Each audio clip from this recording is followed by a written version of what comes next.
Preparing to live stream the meeting.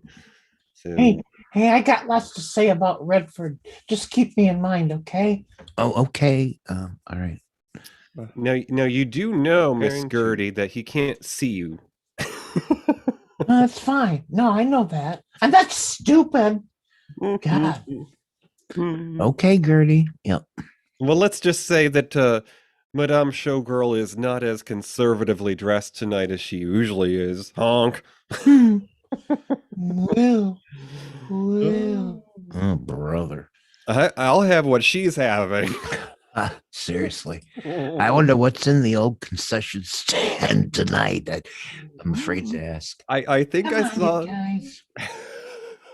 I think I saw some cherries on the bar. Oh, God. Did you have to say that? Oh, jeez.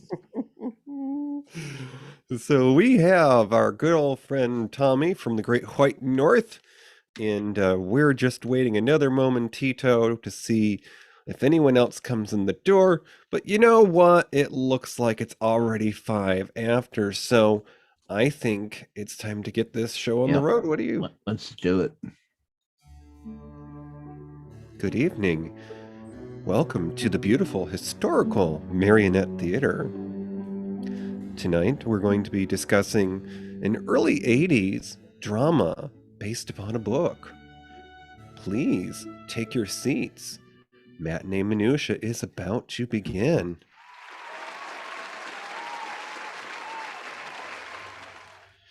Well, hello there, Mr. Smellie. How are you this fine evening? Pretty good. DJ, I got the heat on. I mean, wait a minute. I'm not at home. I'm at the theater. We have the heat on at the Marionette Theater.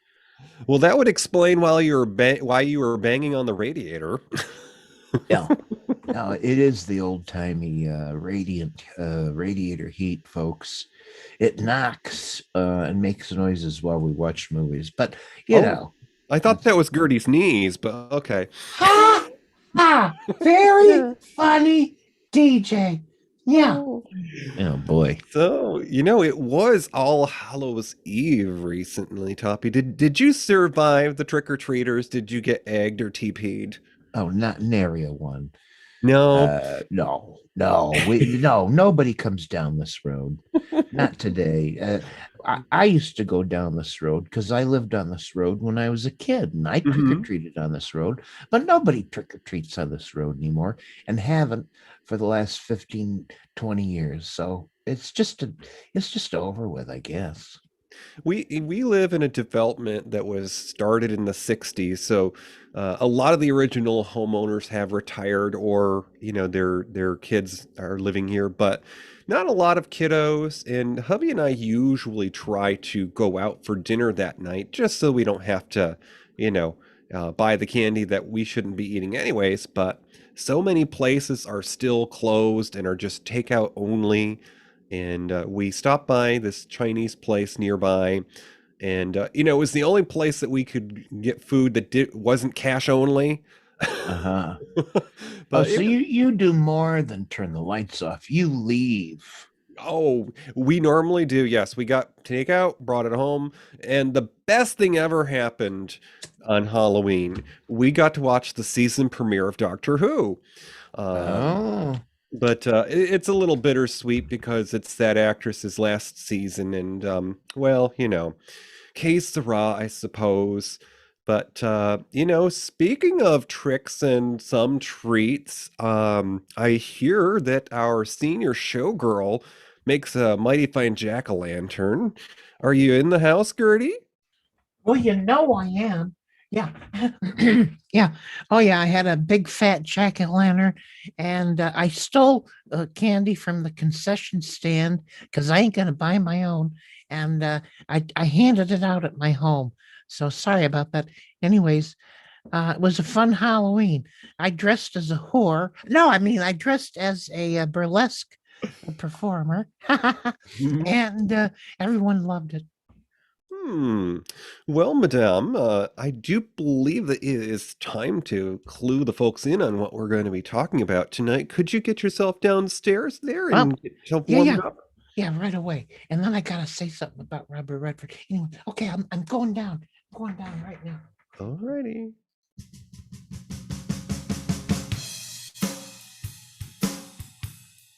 Conrad is a teenaged boy who's recently lost his brother in a tragic accident. He's trying hard to move on, but he's struggling. And he eventually tries to take his own life. Mom is an old-fashioned sort who thinks the family should keep their problems private. But Dad thinks differently. The loss of their eldest son has certainly shaken up this perfect upper-class nuclear suburban family. Can they learn to talk about their problems? Can husband and wife draw from each other's strengths? Based upon a popular book by Judith Guest, grab a coat and some hot French toast. You know, you can't save French toast. Yeah, it's time for Ordinary People. Hit it, boys! What do you get when you take a dash of the silver stream? A pinch of golden oldies? And a smidgen of streaming. It's time for Matinee Minutia with your hosts DJ and Toppie.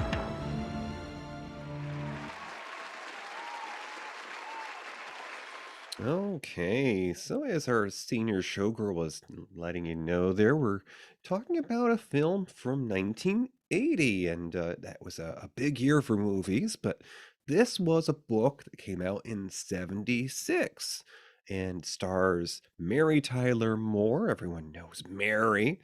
Donald Sutherland, who was in a film we discussed last year here on Matinee Minutia, Max Dugan Returns. And it has Mr. Timothy Hutton and Judd Hirsch, who was just driving a taxi on TV about this time. Yep. So without further ado, I'm going to go ahead and play the trailer for this film. Oh, yeah. All right, let's hear it.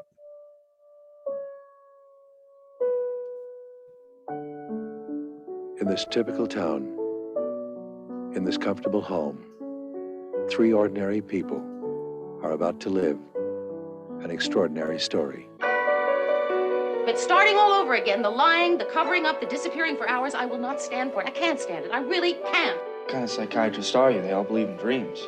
I do believe in dreams. Only sometimes I want to know what's happening when you're awake. I don't want to see any doctors or counselors. This is my family. And if we have problems, then we will solve those problems in the privacy of our own home. I knew something was wrong even before he tried to kill himself. I think it is a very private matter. You never came to the hospital. How do you know about the hospital? Your mother did come to the hospital, Conrad, and you know that. I just don't know how to deal with him anymore. Why are you hassling me, huh? Why are you trying to make me mad? Are you mad? No! He provokes people. I would never have let him put electricity in my head. You blame me for the whole thing. Come on. Can't you see anything except in terms of how it affects you? I miss it sometimes. The hospital. But that was a hospital. This is the real world. Did it hurt? Never really talked about it. How long are you going to punish yourself? When are you going to quit? I loved him. What in hell has happened? That she hates me. Can't you see that? Mothers don't hate their sons. I mean, there's someone besides your mother you gotta forgive. You better make sure that your kids are good and safe. And then you come to me and tell me how to be happy. Do you love me? Do you really love me? Just do one wrong thing. And what was the one wrong thing you did? Donald Sutherland, Mary Tyler Moore, Judd Hirsch, Timothy Hutton, in an extraordinary story of ordinary people.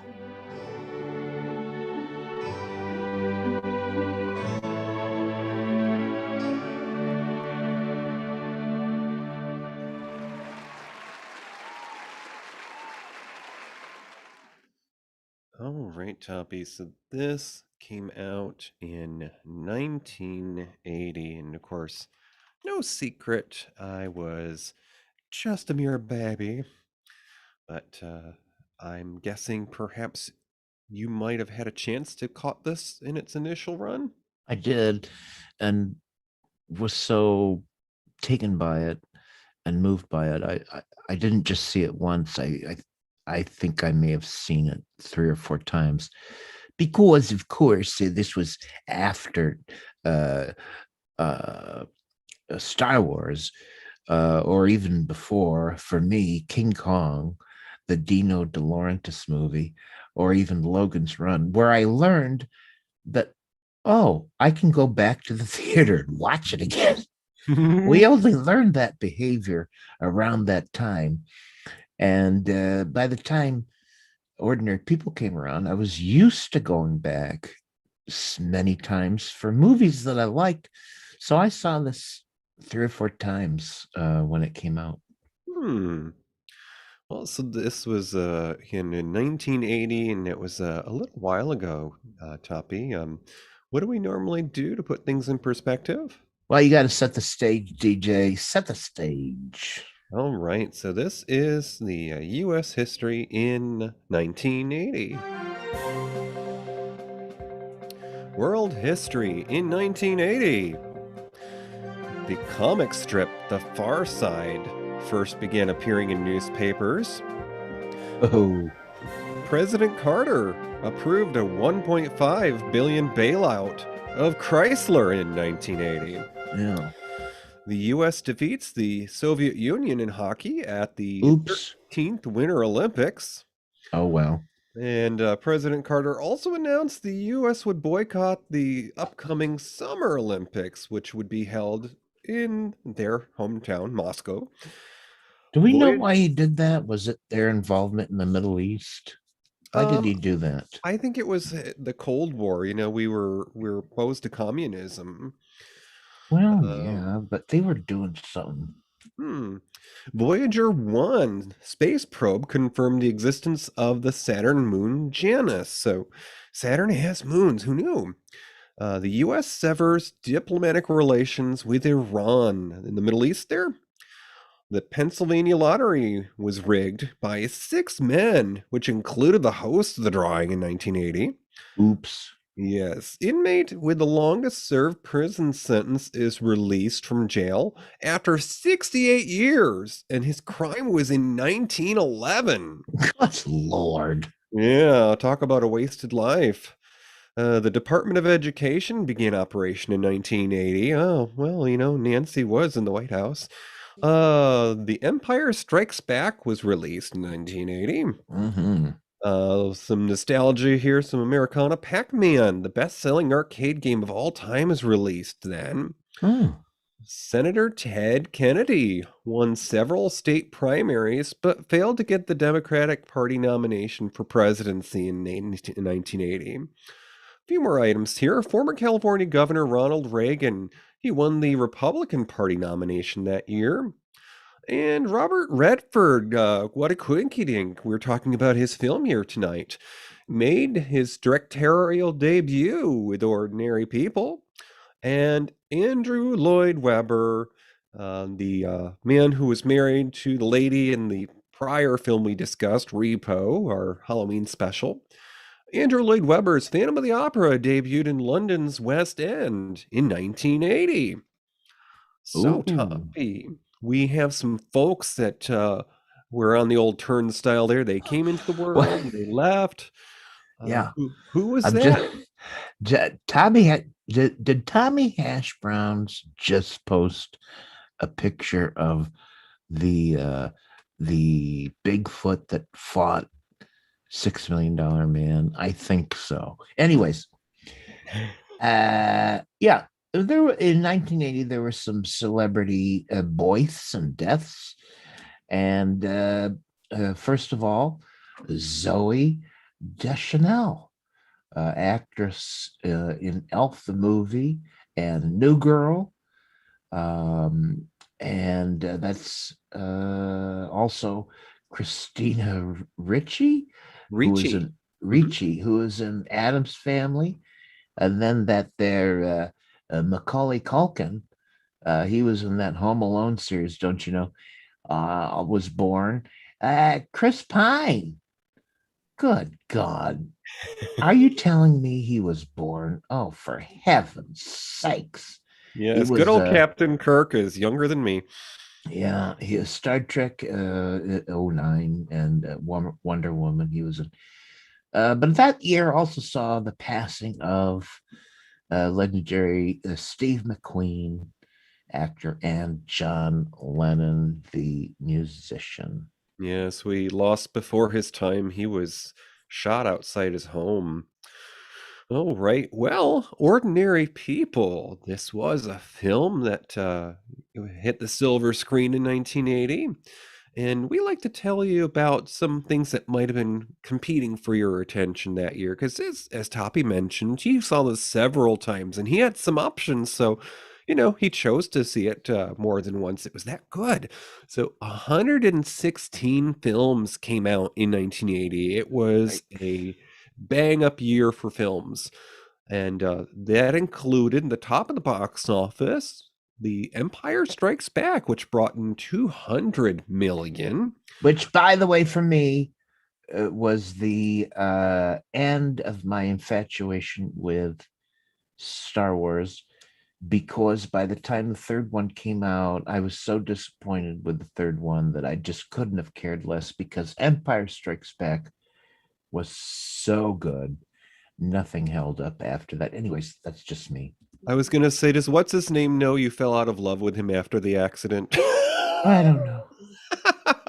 Number 2 in the box office that year was one of my personal favorites, with Lily Tomlin and Dolly Parton and Jane Fonda. I'm talking about 925, which brought in 100 million. And then a film with Gene Wilder and Richard Pryor. What a combination there. I don't think there was a movie they made together that I didn't enjoy. Stir Crazy came out at number 3 that year. Now, because of course here at Matinee Minutia, we love the underdog. Surprisingly, Ordinary People, it didn't get too far on the, didn't get to the lower rungs of the ladder. No, it did all right. Yeah, it was considered a success. It was. It brought in 54 million, and it was number 10. So it was up there. Now, to put things in perspective, the film that did one better, the rung above Ordinary People, was a film with James Belushi and Dan Aykroyd, a little film called The Blues Brothers. It's legendary, of course. And then just one below Ordinary People at number 11 that year is another of my personal favorites, with Robin Williams and Shelley Duvall, who was a busy lady in 1980. She's in The Shining also, which we've talked about. And that was Popeye, which brought in 49 million at a number 11 slot. Now, just think about that whole list of movies that year, how diverse it is, all the different genres. And I don't think we've got that today. Not in the cinema. I guess if you consider all the streaming, I think we have that diversity. But if we're just talking about movies that are released to cinemas today, we don't got that kind of diversity anymore. No, the majority of the films that I see adverts for are the the car crashes and the chases, the action films. Yeah. Well, I want to talk about where this story of Ordinary People originated, because I think it's interesting. And that's with the lady who authored it in a book. It was her first novel. It was published in 1976. And just like the movie, it tells the story of a year in the life of the Jarretts, an affluent suburban family trying to cope with the aftermath of 2 traumatic events. And she started it as a short story. And she just kept writing and found herself writing more and more. And she started exploring the characters more and more. And then she was like 200 pages in, and she said, okay, I think I've got something more than a short story. And then it took her 3 years to complete it. And as I say, it was her first novel. It was very popular. And she focused the story on the psychology of the characters, particularly Conrad. And she says, I wanted to explore the anatomy of depression. She wanted to explore how it works, why it happens to people, how you can go from being down, but able to handle it, to being so down that you don't even want to handle it. And then taking a radical step with your life, trying to commit suicide and failing at that, coming back to the world and having to act normal when in fact you've been changed forever. So that is encapsulated perfectly in the movie, and it all comes from this book. And it's not surprising that Judith Guest would have perhaps written a novel like this, because when she was at the University of Michigan, where she graduated around 1960, her studies were English and psychology. So she was very interested in these topics. Well, so before we go ahead and discuss the magician behind this film, because the Marionette Theater is a celebrated venue who've seen many a splendid thing in our halls here. We've been host to the days of vaudeville, and we've had magicians.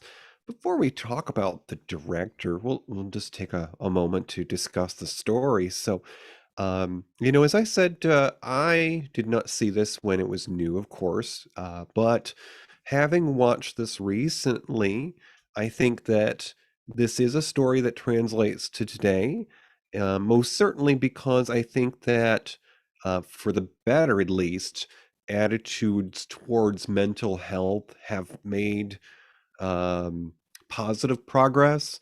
I mean, unfortunately, a lot of times those things happen because of tragedy. I mean, when I was growing up in school, the closest thing that I got to a therapist was the guidance counselor.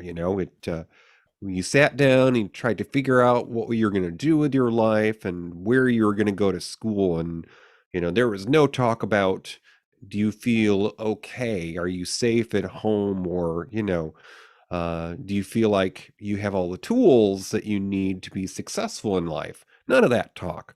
And I think that Ordinary People puts that all into perspective, because you have the mother character by Mary Tyler Moore, Beth. She's sort of an old-fashioned type, because she wants to keep her family affairs private, and she even gets upset with her husband when they're at a party, and he lets it slip to one of their friends that their son is seeing a psychiatrist. Right. And this is just casual conversation at a party that she overhears, and it does not sit well with her. Yeah, and it just reminds me of the environment that I grew up in, the sense that my grandfather grew up, during the Depression, and there are studies, of course, of how people were affected by that period of time in our nation's history. But my father is partly why I do this show. He skipped school when his family was on the outs, and it was his happy thought. He went to the movies. So in that sense, I can appreciate the story, because just like the mother Beth felt that matters like this were private, there was a time that my father felt that his own troubles were not something that burdened a man. If you were a man and you were a husband and a father, the things that bothered you in life were all swept under the rug, just so long as your kids had food on the table and clothes on their back. Fortunately, as we've made progress, before his last years, my father passed away at 62. He was a lifelong smoker. He did find help. he had depression, and he learned that it came from his mother's side of the family. So there is no shame in knowing these things, because anything, well, anything that can help will make you stronger. So there is no shame in asking for help, especially if it means you now have the tools to cope with things. Mm-hmm. Well, that's that's interesting. My own family, I could just relate so much of this movie to my own family, and just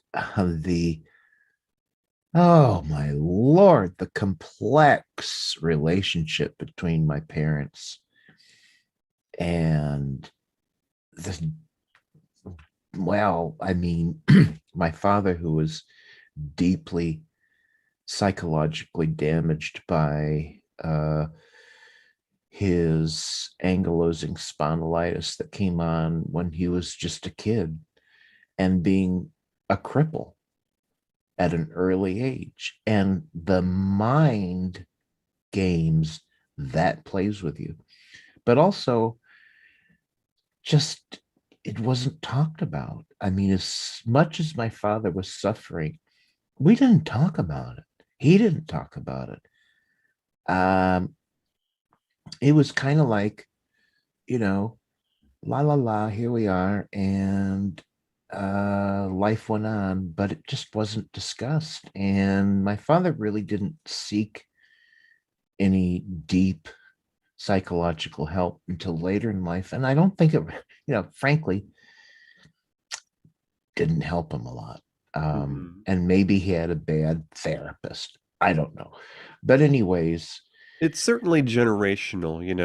Like I said, we've made strides in progress, and nowadays it's more accepted that this is part of regular health. It's just another page in the manual of life. It doesn't matter if you've got clothes that fit you. If you don't like what you see in the mirror, you can do something about it, or you can choose not to. But the bottom line is that, are you happy with yourself?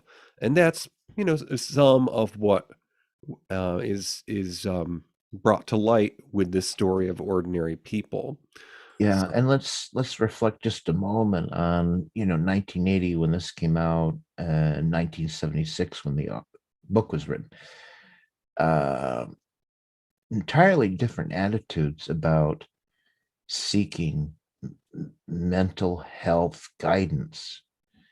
It just wasn't a thing, and it did have was something of a taboo to talk about. You really didn't want people to know you were seeing a shrink. Maybe in crazy Hollywood, everybody talked about it. I don't know. And it was popular. But basically, in everyday life, most everywhere, you just didn't talk about it. Now, flash forward to today.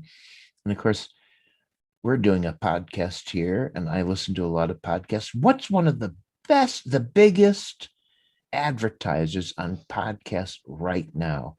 It's an outfit that advertises mental health guidance online. oh yeah, and they even have I'm forgetting his name right now, but an Olympic athlete that is a spokesperson for them. Yeah, could be. Anyways, the point is that now it's like, hey, you take care of your body, and it's cool to take care of your mind. It's just a completely different atmosphere than when this movie was made. I was going to say something about generational and that, but anyways, we are at about the halfway point in our program. So if you'll sit back, For about 3 minutes, we're going to entertain you with an interview from 1980 on the Dallas Morning News with actor Timothy Hutton, who played the son Conrad in Ordinary People. Yeah, definitely. Robert Redford has made his movie debut as a director with Ordinary People. Let's take the Christmas tree scene and the confrontation with your mother, played by Mary Tyler Moore. What did he tell you, or what did he do about setting up that scene that you leaned upon? Well, the way he would approach a scene, in this case, the Christmas tree scene, he would watch the three of us in the rehearsal. He would say, "Okay, we're doing this scene now. Everybody away from the set except the actors, and myself." So there were four of us: Redford, Mary, Donald, and myself. And he would watch us go through the movements and say the words, that we had to say. And he would watch what was happening. He would look at Mary and see what was happening with her character and what she was doing. And then he would watch Donald and then me. And he had a great sense of character balance. So he was able to look at these three people and the characters they were playing and say, "Okay, well, I've got something coming from here that's not quite corresponding with something over here that Tim's doing, and then Donald's doing it. So let's see, if I have more over here, less over here, and a little bit more here." He was wonderful at all that, bringing it all together and making, sort of orchestrating each scene, and telling us, exactly what was going on in the scene, and even beyond the words, because in a lot of, especially this movie, there's a lot said underneath the words, subtext. Now, of course, that scene, in contrast with, let's say, the scene where you have to call the girl and ask her for a date, there's such a contrast of emotion there. Did you just pretty much work that out yourself, Tim, or did he help you in that contrast? Well, I think a little of both, actually. I think ideal working situation with any director is when you're both able to, if there's an open channel of communication, and there was that with Redford. He encouraged that, suggestions, and was open to ideas. In that particular scene with the girl, I might have brought something to rehearsal, an idea or something, and he might have said, "Oh, that's good, that's funny, yeah, let's go with that." And then maybe he would say, "Now at the end, why don't you try doing this?" So he would tell me, then I would try it, and that's one of my favorite scenes, because it's a light moment in a film that is on the whole pretty heavy. Not heavy in the sense of a downer, but it's a very intense film. I'm not home.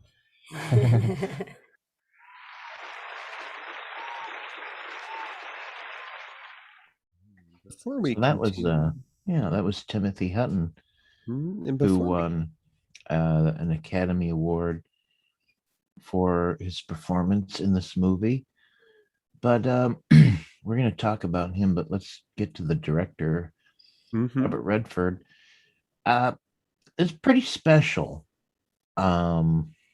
movie to burst out of the gates with as his debut director movie. So his full name's Charles Redford, or Charles Robert Redford Jr., born 1936. He's been a lot of things: an actor, then a director. He's an activist. I think people think of him prominently as the founder of the Sundance film festival. Yeah, very highly respected for that. Which, if anybody doesn't know, is a festival that supports independent filmmaking.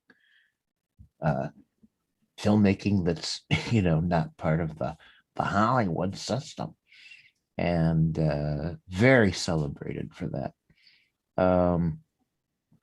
He's won 2 Academy Awards, a British Academy Film Award, 2 Golden Globes, the Cecil B. DeMille Award, and believe it or not, the Presidential Medal of Freedom. Good grief. Time magazine named him in 2014 one of the 100 most influential people in the world. I think it's part of his activism.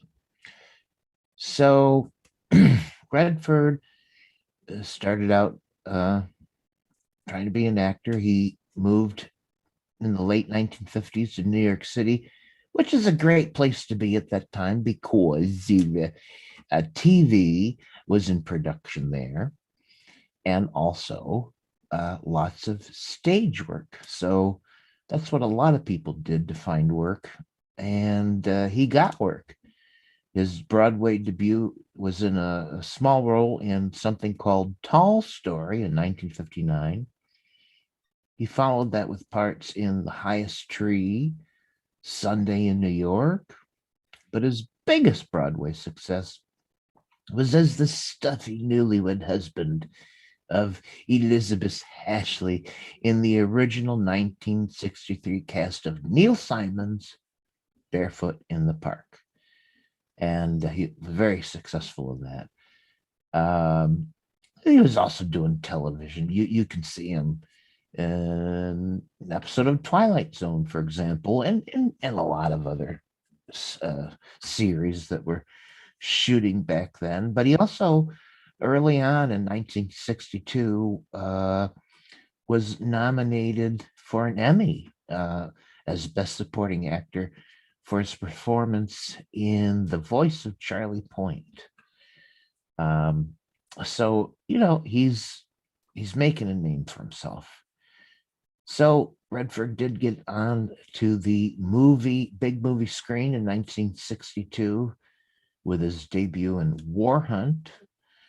Then he starred with Natalie Wood in Inside Daisy Clover in 1965. He got a Golden Globe for that as the best new star. He had the good looks, folks. He was stunningly handsome. And hey, people loved to look at him. But his breakout big smash success in the movies was the wonderful Butch Cassidy and the Sundance Kid in 1969. God, that was a long time ago. And if you look at that movie, you just wouldn't guess it was that old, but it was. It was a huge success. It made him a major star. Then he did a critical box office hit with Jeremiah Johnson, and that was 1973. And then he had the greatest hit of his career ever, and that was the blockbuster movie, the crime caper called The Sting, where he was reunited with Paul Newman. He was in Redford in Butch Cassidy and the Sundance Kid, and he was nominated for an Academy Award for that. Also, the same year, my mother's favorite movie, The Way We Were. Robert Redford, picture it. Robert Redford opposite Barbara Streisand in a lush romantic melodrama, The Way We Were. Oh my God, people ate it up with a stick. And finally, he gained popular and critical success in All the President's Men in 1976 with Dustin Hoffman, which was a landmark film for both of them. So let's get to his directorial debut in 1980. And Ordinary People. It was one of the most critically and publicly acclaimed films of the freaking decade. It won 4 Oscars, including Best Picture and the Academy Award for Best Director for Redford himself. I mean, this was hugely popular and successful. But he did continue acting. He was in Brubaker in 1980. He was in Out of Africa with Who's Her Face in 1985. I can't think of her name. It was enormous. It was another enormous box office success. Out of Africa, won like 7 freaking Oscars, including Best Picture. Then came his third film as a director, and it's my personal favorite. A River Runs Through It in 1982. Good Lord, that movie. Oh my God. He won out to receive Best Director and Best Picture nominations for his acclaimed movie in 1995, The Quiz Show. And he received a second Academy Award, and this was for Lifetime Achievement in 2002. And so what a notable career, and what a smash movie to come out of the gate with, Ordinary People. But let's talk about the cast, DJ. Alrighty. We got Mary Tyler Moore right off the bat. We do, and Mary played a character very contrary to her usually sunny demeanor. In fact, Robert Redford offered her the role, and she was surprised. And in later years, she would always refer to Ordinary People as the holy grail of her career because it gave her an opportunity to play something different. So, Mary Tyler Moore was born in Brooklyn, and Ordinary People was Moore's first film in 11 years. She'd been acting in television during the early 50s with a series of appearances in commercials for the Hot Point brand of appliances. You folks that have rented apartments and will know the Hot Point brand. Then these commercials aired during Ozzie and Harriet. Now, although she remained active in TV with background roles on shows like The George Burns Show and The Schlitz Playhouse, it wasn't until 1961 that she would be cast in her first supporting role as Laura Petrie in The Dick Van Dyke Show. Oh, Rob! Moore would play the role in all 158 episodes of its 5-year run, and after which she would appear in 4 films, including... They were all terrible. Oh, sorry. Yes, but we like terrible. Bargain bin, bottom, things. Yes, please. Thoroughly Modern Millie came out in 1967, and you'd probably be shocked to know I have a copy. With Julie Andrews and Carol Channing. Looking very much like Marilyn Monroe in her youth in that. And then in 1970, Mary Tyler Moore would be cast in the lead in The Mary Tyler Moore Show, of course, which ran 7 seasons with 168 episodes. And before her passing, because she did pass in recent years in 2017, she had 78 acting credits. Now, her last roles were a reprisal of her Dick Van Dyke Show character in a reunion TV movie of the same name in 2016. Now, in 2011, she had 2 guest appearances in the wildly popular Betty White sitcom Hutton Cleveland on the TV Land channel. So that brings us to her on-screen hubby, Calvin. Yeah. And she was a spokesman for diabetes because that's basically what took her life so early. She had, she could have lived a very active, healthy life. But complications from diabetes took her from us. Anyways, Donald Sutherland played Calvin, the father, to Conrad, and his wife, Beth, played by Mary Tyler Moore. He was born in Canada. I did not know that, but he was born in Canada. He went to England, studied acting at the London Academy of Music and Dramatic Arts. So, he's pretty serious about it. And he had starred in several dozen films prior to Ordinary People. I mean, he started, in the early 60s. So he had a long career. But the film he did prior to Ordinary People was nothing personal. 1980 with Suzanne Summers. Okay, I think we've mostly forgotten about that one. The film. Go ahead. I was just going to mention, I looked that up briefly because I'm like, Suzanne Summers did a movie? Yeah. He played a lawyer in a film about environmental law. Okay. Not one of his most remembered movies. The movie he did after Ordinary People was Gas in 1981 with Howie Mandel. Good Lord. Okay, he made. Guess what you're getting a copy of for Christmas? I don't know. He seems kind of reckless at this point in his career. Most recently, though, he had a reoccurring role in the 2020 HBO series The Undoing.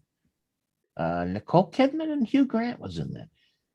It was about a wealthy New York City therapist whose family becomes involved in murder. And previously, in 2018, he was on the FX series Trust with Hilary Swank and Brendan Fraser. That was about a 70s kidnapping of an heiress to an Italian oil fortune. Well, most ironically, I don't know why this is like, I'm not sure what was ironic about this, but it says iconic. Oh, you're right. I'm sorry. I misread, folks. It's not ironically, it's iconically. Iconically, Donald Sutherland played President Snow in the 2014-15 The Hunger Games. I forgot about that. Yeah. And to date, Sutherland has 199 acting credits. I think he's just very well respected. And he did a lot of movies in the late 60s that were part of that whole new Hollywood scene. So he was kind of avant-garde for a while. I just remember in my ute that he was the voice of Orange Juice. Oh my God. For those commercials. Yeah. I think it was Tropicana Pure Premium or something like that. God, did they go that far back? So then the breakout star of this movie, the young Timothy Hutton. This was his first movie. DJ, tell us about him. Alrighty, so Timothy Hutton, he played the son, the struggling boy who's trying to survive the loss of his brother, Conrad. Timothy Hutton was born in California. He's West Coast or Gold Coast. Hutton began acting in television in the late 70s, and just prior to Ordinary People, he was cast in The Oldest Living Graduate, which was a TV movie. It was originally a play, apparently, in 1980, which starred Henry Fonda and Cloris Leachman, and he played a cadet in that. Now, Ordinary People was Hutton's first feature film. And within 5 years, he'd starred in another 5 films. So that's 1 film a year, keeping the lights on, including Taps. And this was a film in 81, which starred Sean Penn and Tom Cruise. It was about a military school, and they were in danger of losing their land to a condo development.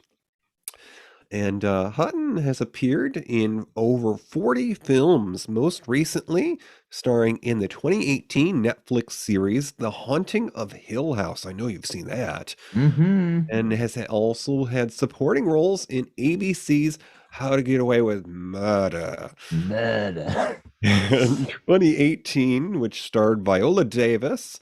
And in 2019, he was in the Fox series Almost Family. Now, this was a sort of an independent series with some up-and-coming stars. You remember that movie, The Sixth Sense, with the kid that could see dead people? His younger sister, Emily Osment, was in this series, Almost Family. Oh, did she grow up to be as ugly? I'm sorry, I didn't want to say that. Well, I don't know about that, Toppie. For those of you who like larger gentlemen, I hear that Haley Joel Osment is easy on the eyes. But All right. anyways, Almost Family was a Fox series about a group of half siblings whose connection is their sperm donor father.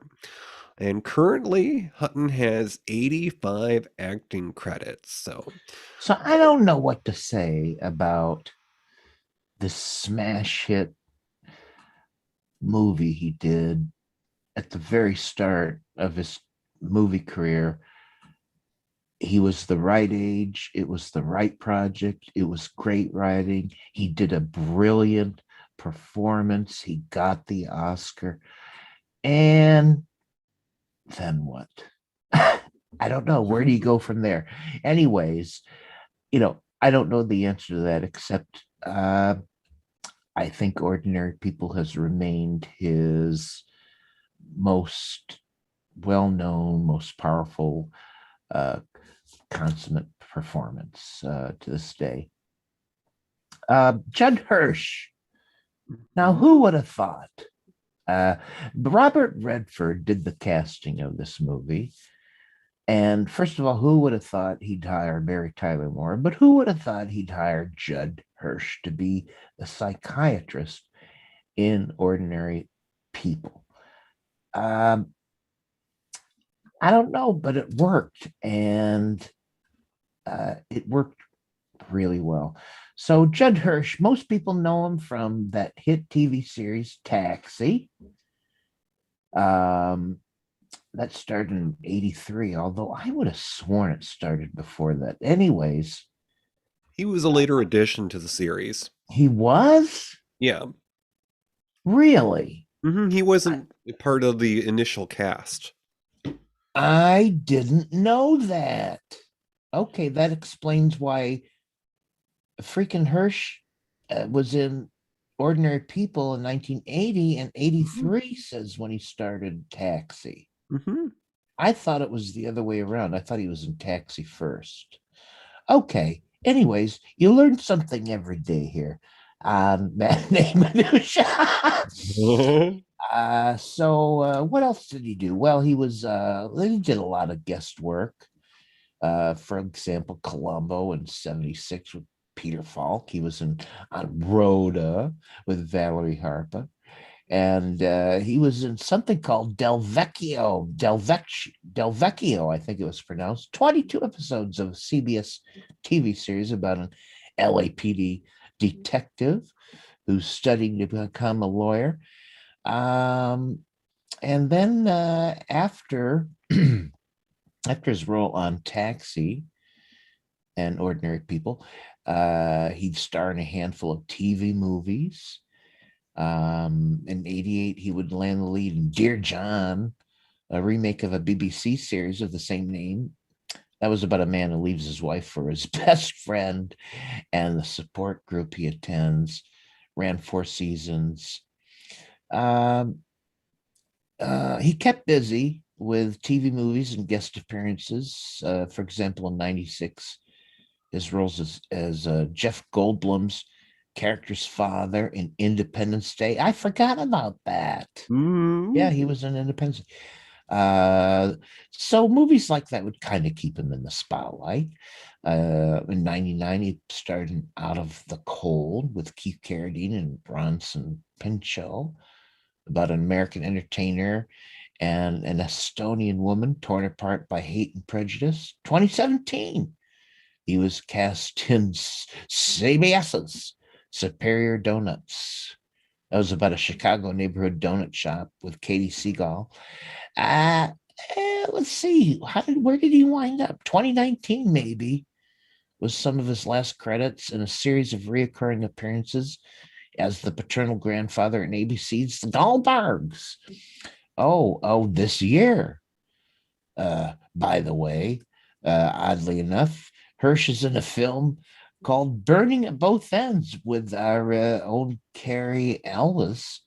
And to date, he's got about 83 acting roles. So there you go. That is the cast. I think it was brilliantly cast. Everybody in this movie did their part so freaking good. And before we finish the discussion, just a couple of things I wanted to mention. We've got some trivia we'll mention briefly, but on the note of mental health that we were discussing, the attitudes have changed, that we've made positive progress. If you are not already aware, folks, this is directed at you, our listening audience. In today's day and age, if you are gainfully employed, many, if not most employers have a helpline for you to call if you are feeling troubled with your mental health and you need assistance. I've made use of this a few times in my life myself with different companies I've been with, and you always end up with a referral to a therapist to see, and you can choose if you want to continue on that. So they will provide you with those initial visits on the company dime. So don't be Well, afraid. if you're lucky. Yes. I wish Tommy Hash Browns in the chat room chimed in to nay, he says, Judd Hirsch was in all 114 episodes of Taxi. So he's seen them all at least 3 times. So I'll go with that. I sure thought he was in it from the beginning. Well,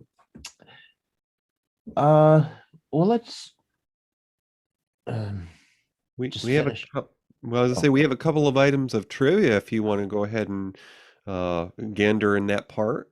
Well, I did not know this, but this Ordinary People, the book, was banned well, it was one of the most banned books in libraries. Why the hell do you suppose that is? Oh, it's because of a scene depicting 2 teens losing their virginity, which I don't think happens in the movie. Anyways, also the frank discussion of suicide. Well, gee, tons of kids commit suicide. Maybe they should learn about it. And graphic language. Oh, my. I guess today it still remains very controversial in schools. In fact, the damn book was 52nd most challenged book in schools and libraries from 1990 to 1999, narrowly beating out, guess what? Well, now I can agree with this one. I'm not sure this book belongs in school libraries. American Psycho? I mean, I'm not a conservative fellow, but what the hell is American Psycho doing in public schools? For God's sake. Anyways, whatever. And I'm going to add a book to that list of things that should be banned. I remember in middle school, maybe junior high, reading a book was called The Computer That Said Steal Me. And it was about a kid who lusted after a computer chess game. And the whole monologue in the book was it talking to him and convincing him that shoplifting was okay. Okay. Alrighty then. Okay, so lastly, Mary Tyler Moore was shocked by Redford's offer that she portray Beth, especially given her sunny, warm, and highly addictive, connective screen persona. She stated that in response to her surprise, Redford confided that he'd had her in mind for the role since the first time he'd read this book. Yeah, let's talk about her performance because it is a revelation. She's so good. You can't say French toast. You can't say French toast. Scrape, scrape, scrape. I immediately forgot all about the Mary Tyler Moore show. I was totally immediately taken with this new character, this ice cold mother in Ordinary People. My God, she was good in it. Oh yeah, it was very contrary to her regular character, and very few actors are fortunate enough to be able to break out of that mold. I mean, it's literally what they call typecasting when you end up getting the same type of parts after each other. Uh, Famously, I guess Redford, wanted to find out the dark side of Mary Tyler Moore. That sounds hokey to me, but okay.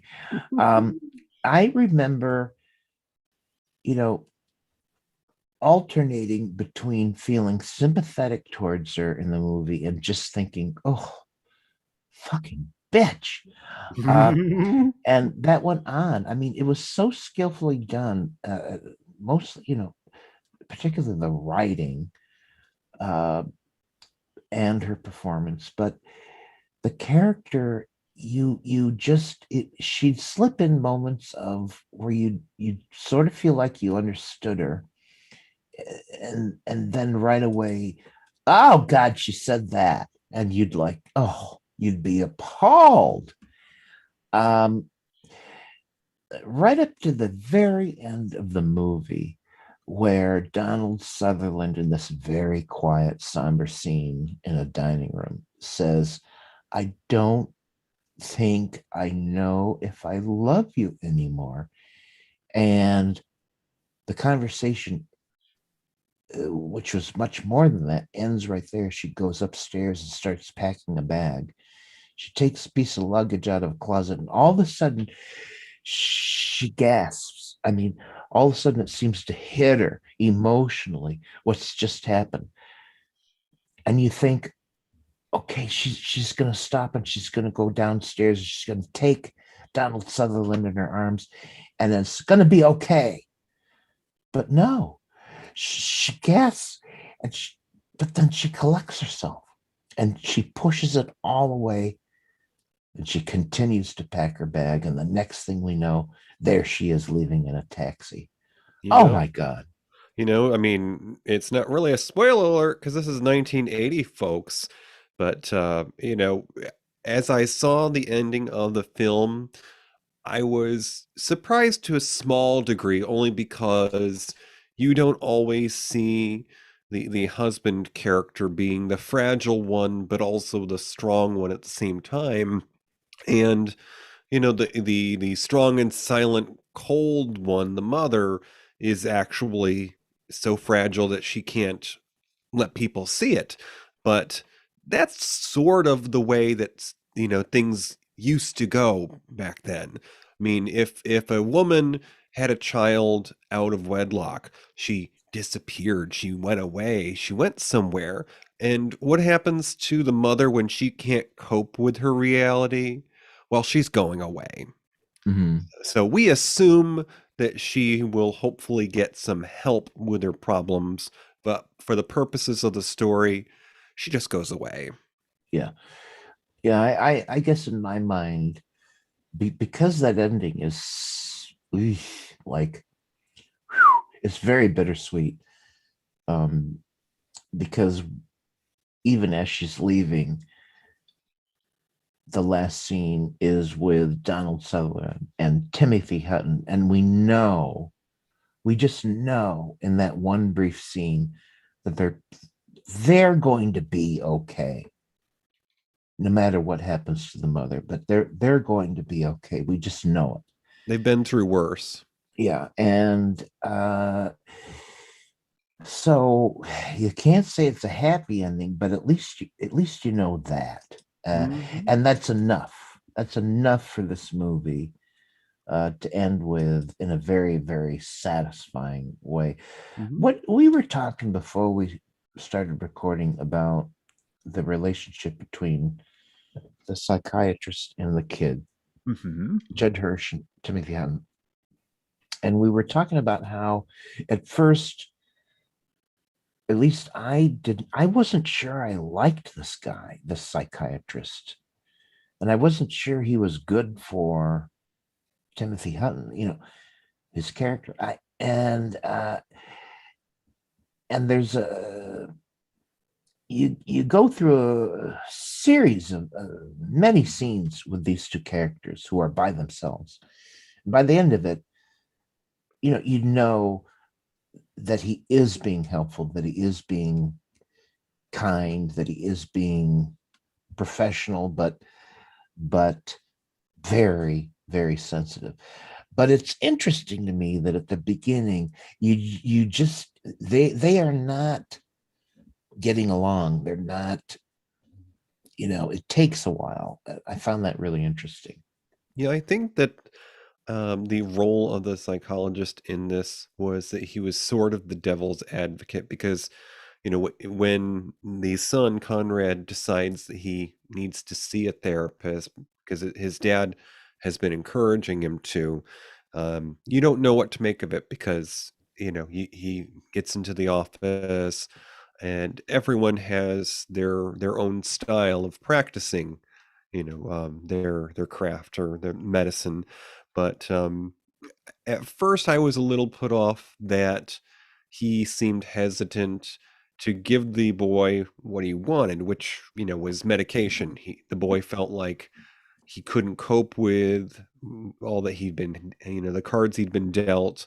But that's part of the story. Just like the mother is old-fashioned and wants to keep things private, I think the relationship between the patient and the doctor develops through the story, and you're supposed to realize that he couldn't give him that right away because he didn't really know if that was going to help him. He had to, come to an understanding of what he needed. Mm-hmm. There's another thing I want to talk about, and we do have to go soon, but I think this is interesting to look. I rewatched this for the first time in quite a while, just a couple of weeks ago, and there were a couple of things that really stood out for me. Number one, there's not a single blackface or any person of color anywhere in this movie. Mm-hmm. And in today, being, what we hope, or to use the lingo of today, we hope we're more woke than previously. You got to look at the movie and think, what the hell? There is no person of color anywhere in this movie. Mm-hmm. What does that mean? And all I can say is, well, it was 1980, first of all.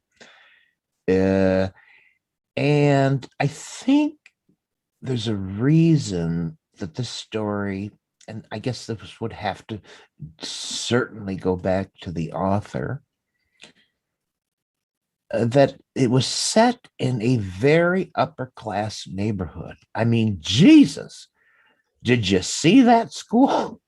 Did you see all those well-dressed kids? On the house. And the house?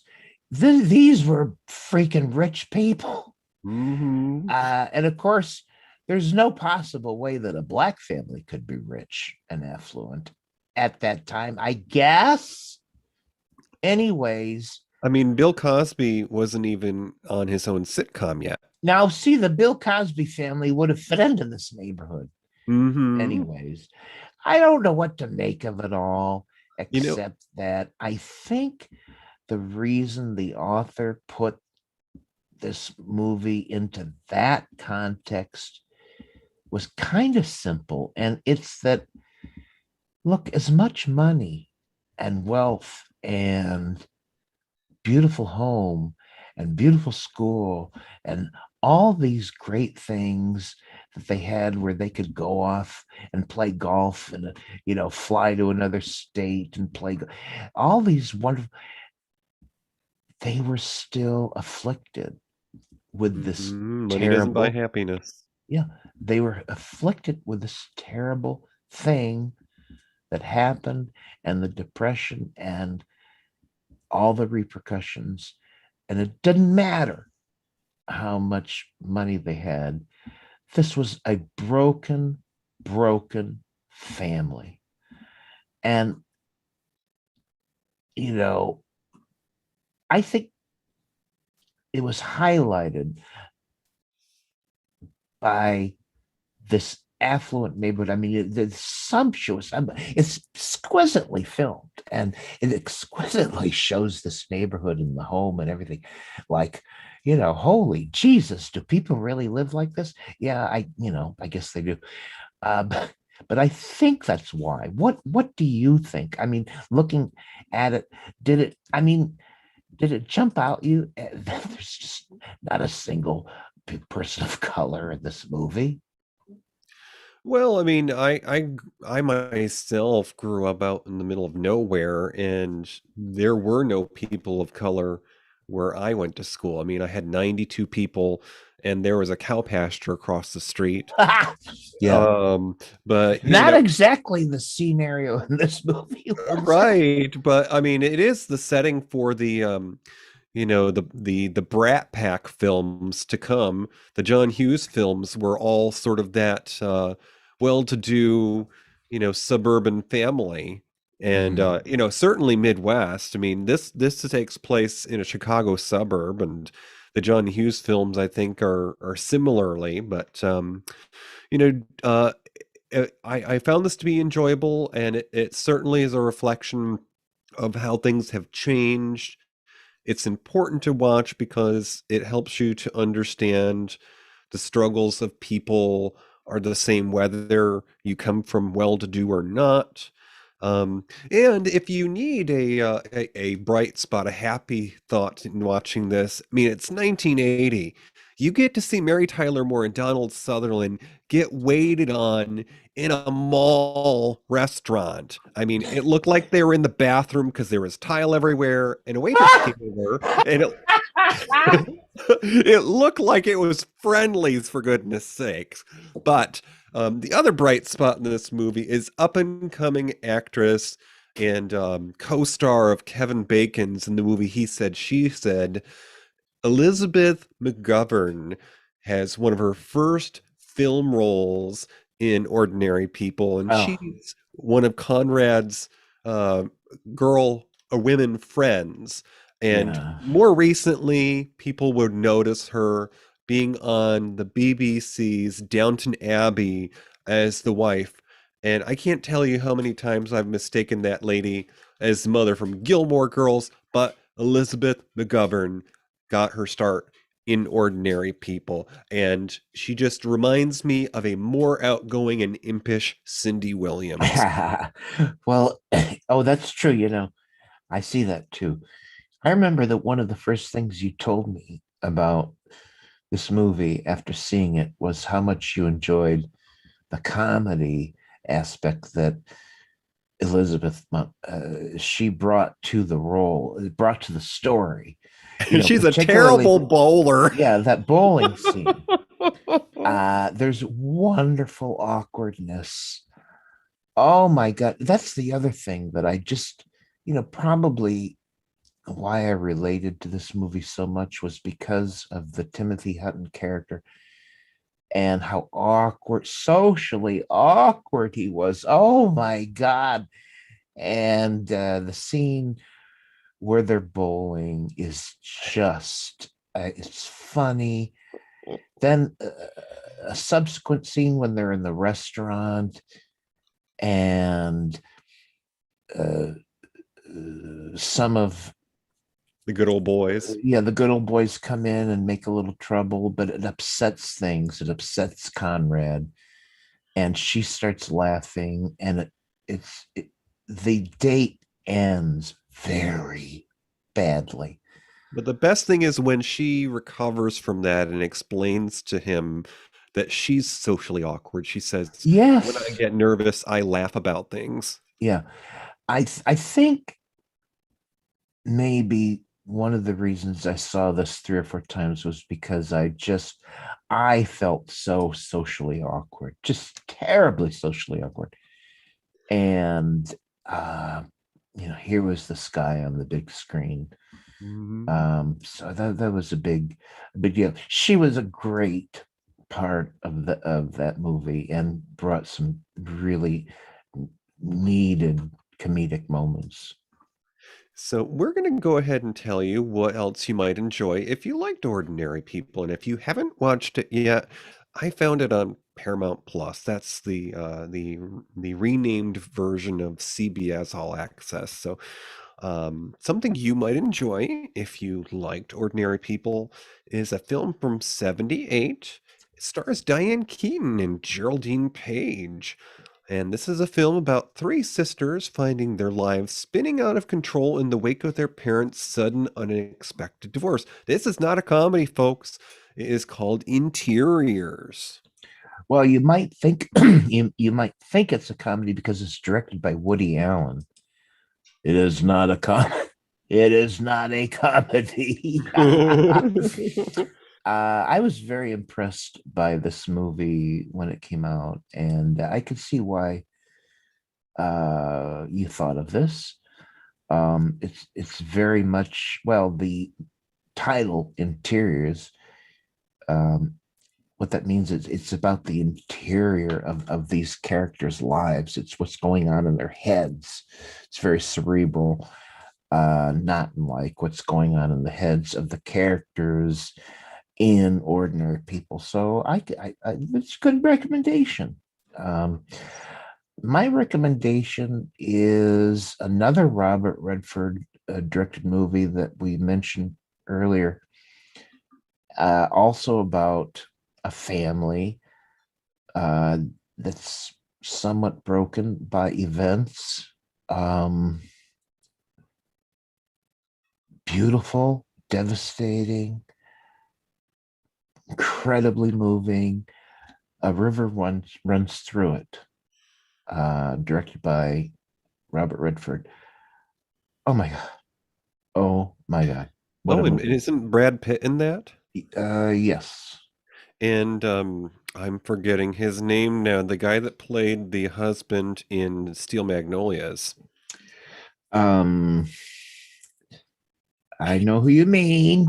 He played he played another Skerritt. father character. Tom Skerritt. Tom Skerritt, yeah. A lot of people you'd know in that movie, but I recommend it because it's another movie by Redford, but also another movie about complex relationships in a family.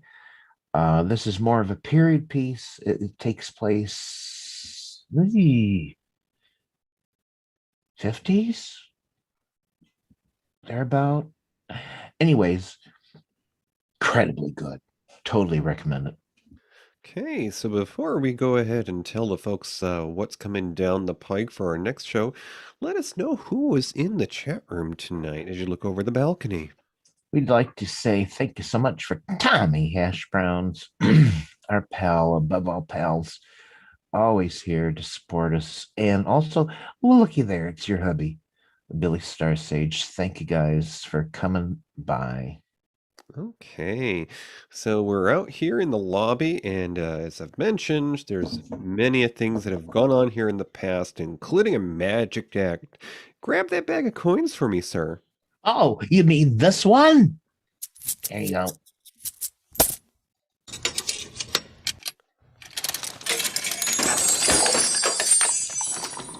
Okay, I think that's over on my side here. Alrighty, so what do we have? From the director of West Side Story and Pajama Party, a young nurse becomes determined to reach an unresponsive teenage cerebral palsy patient by encouraging her to write to her favorite rock singer, Elvis Presley. Introducing future star of Coppola's Cotton Club, Diane Lane. Also with appearances by Ms. Michael Learned and Mary Wicks. Next time on Matinee Minutia, Touched by Love. Oh, Ms. Michael Learned. She was Mama Waltons on the Waltons. I love her. Was, and I love Mary Wicks too. Yes, I'm going to take this opportunity to let you folks know that there is a privilege to being a member of our listening audience. What?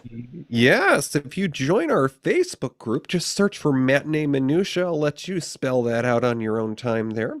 But oh, that's terrible. DJ, that's a terrible thing to tell them to do. But yeah, maybe you better look it up.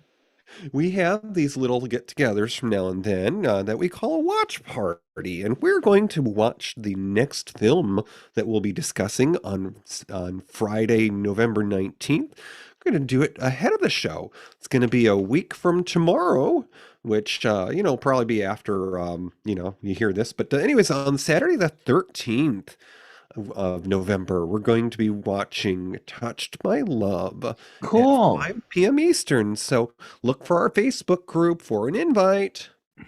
Yeah, join us. It's fun.